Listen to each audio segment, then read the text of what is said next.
This is a line drawing of a view inside St Mary's Cathedral in Sydney. I did it a few months ago for a live drawing demonstration, which is another YouTube video, which I'll leave a link to at the end of this if you want to have a look and maybe have a go at drawing this freehand yourself.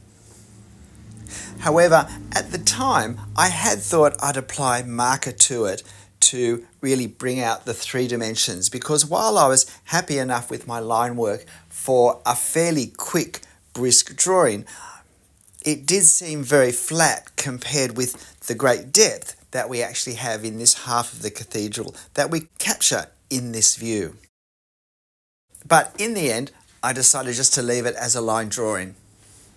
However, I thought I'd come back to it and use it as an experiment to just see how much can I create a sense of distance going further back in the cathedral. And one of the things I'm doing for the very first time is I'm actually using an N7 in one of my drawings, and it's the N7 I'm using now for these pews, these wooden seats in the very front of the scene. And then I'm going to step back to N6s and then to N5 for the last few that are further back. The important thing to remember when we use value, and value is simply a word to describe the lightness or darkness of the color that we're putting on, and we're putting on black at this point.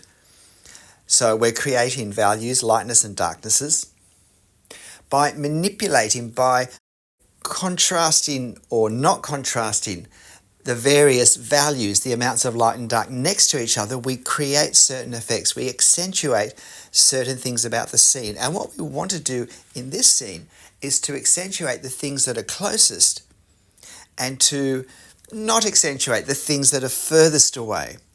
And so we're going to want to use darkness to come forward, because darkness does generally bring an object closer, because in life, things that are in shadow or shaded or have a dark local color do look darker. They are darker than that same thing some distance away. So we know that darker values will appear to come forward. So we want to bring those forward, and I'm using the darkest values I've ever used, N7, and then quite a bit of N6 and quite a bit of N5 on this closest wall that we're facing. But then we want to go really lightly with the values that we use further back. And so while I do use N4 and N3, I use a lot of N2, N0 and N1, actually more than I expected to use. At the moment, I'm now still using N5. When I say N, I'm using Copic sketch markers. The N stands for neutral grey, and they go from 0 to 10. So there are 11 different values we can buy, and I'm using 8 of them in this scene. But of course, it is possible to use half that number and just have greater contrast between different areas. So I'm working on this front wall. Now this took me just under 25 minutes in life. You're watching this at double speeds. So if you want to watch me draw it at actual speed, use that cog icon and adjust the setting to play the video at half speed, and that will make this look actual speed. Now, because I drew this in a fairly quick gestural style, I'm also applying the marker in a fairly loose gestural style as well, something that would be suitable for location sketching. I did do a very similar scene to this a few weeks later on location in Sydney's other cathedral, St Andrew's Cathedral, although again I didn't have time at that point to put marker on it. And look, if you'd like to have a go at putting marker on this drawing, I will post this line drawing on my channel community page, so you can take a screenshot and print off a copy of just the line work, and then you can start right at the marker stage and get some practice, some experience in playing around with markers. And why not print off 2 or 3 copies and do 2 or 3 versions, perhaps becoming more adventurous, taking more risks in some of them. Because it's all about experimenting to learn.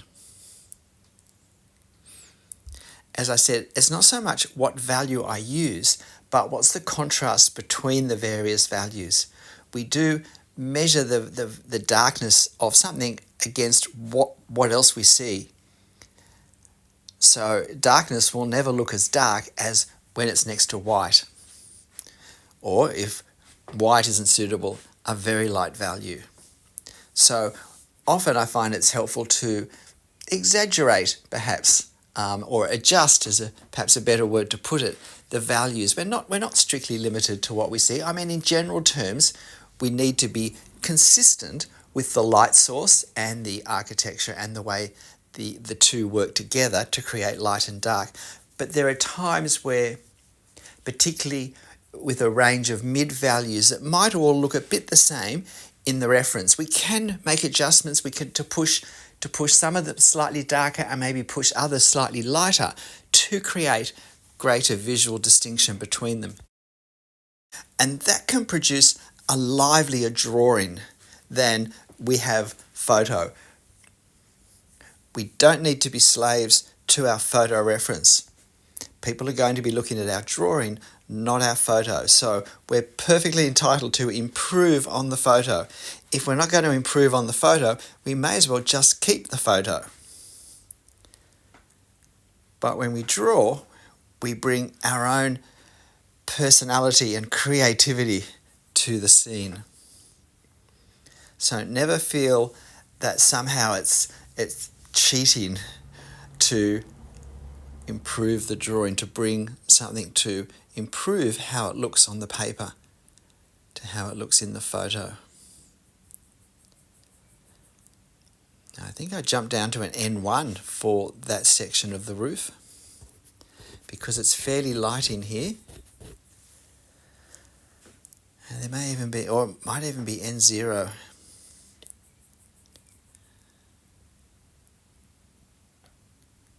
You'll notice that in many places I go over the same section with a darker marker at some point. And that's because sometimes it's best to be a little bit conservative with the value that we put on it, because we can't go lighter, but we can go darker. But I think it's quite helpful to think, what am I expecting the darkest areas to be? And what am I expecting the lightest areas to be? And particularly, if we're going to leave any paper free, it's good to know that these sections are going to be paper white, and therefore I mustn't put any marks on them. It's very helpful to work that out before we start. And I do find it's helpful to start with, if there are some obvious very dark areas, to start with those very dark areas, because then I can adjust all the midtones around them the first time I do it. And while I can start lighter and then go darker, it does both take more time and uses more ink, which is often a consideration. So I find if I can pick the darkest values really accurately at the start, it does save time and lets me do those midtones with greater confidence. And I think generally the greater the value contrast between the lightest and the darkest, the better. Of course, this was a fairly quick demo drawing where I was talking at the same time, and so there were certainly some imperfections in the drawing. And the other thing I was doing, I was adjusting the camera distortion, the lens distortion. I wanted my verticals to be vertical, not angled together, because in the scene, in life, it didn't have that sloping towards the center feeling. All the verticals did feel like they went straight up. So I was trying to make that adjustment as well, which had some impact on the lines I drew. But that did also mean that sometimes there just weren't places for me to put the values, to put the marker where I would have liked at this point. But of course, what I'm doing with this drawing is I'm working on developing a style that is suitable for quick location sketching. And for that point, if you do have less markers, then 4 would be a great number to work with that. By every second value, and make sure you've got a very light one and a very dark one, and then by 2 mid values. And that, I think, gives a great range to play around with and to learn.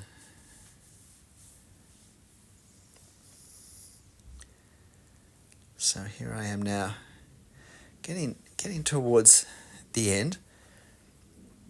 I always tend to leave the lightest areas till last because, as I said, applying the darkest values first then helps us read those tricky mid values, because often a lot of the scene is mid value and it's easy to end up making them all a bit the same, and it just becomes flat and a bit boring. I don't know what I'm doing there, trying to work out something. I should have edited that part out. I thought I have, normally when I draw these, do these videos, I have 2 of each pen that I check beforehand, but I checked them for a week ago when I went out street sketching, and I thought they were all okay, but a couple of them, one of my first N5 seemed to dry up almost straight away. One thing about Copics that I like is that you can refill them, so I always make sure I have some refill ink on hand.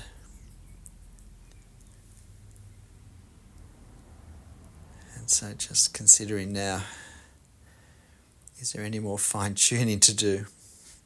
Sometimes too it's important to check to see at this last stage, is there any white paper showing through where I don't really want absolute white showing through. And if that's the case, I find it very helpful just to cover all of those bits with an N0 with my lightest value. It's still, particularly if it's up against a dark value, it still creates a very strong contrast, but it can just create a harmony that actually helps the scene to be read more accurately, I find. And so now it's time to take the tape off. Now, I didn't have the tape on when I drew this originally, so my line drawing, I discover, isn't quite as accurate to the tape, as I would have thought, but it still does nicely neaten up everything. And there we have it. What do you think? For 25 minutes work, I think it's really transformed our scene and really created a great sense of 3 dimensions. G'day, I'm Stephen Travers. I hope you found this helpful. Sketch markers can be a great way to quite quickly transform a scene and to really bring it to life, and particularly give it a sense of 3 dimensions. It's a lot faster than hatching, which is the other alternative we have to create values if we're drawing with ink. But markers can be a lot of fun, can be very effective. I hope you use the line drawing of this on my community page to have a go yourself. But look, whatever you draw, however you draw it, whether it's got marker or not in it, make sure you have fun. I'll see you next time. Bye.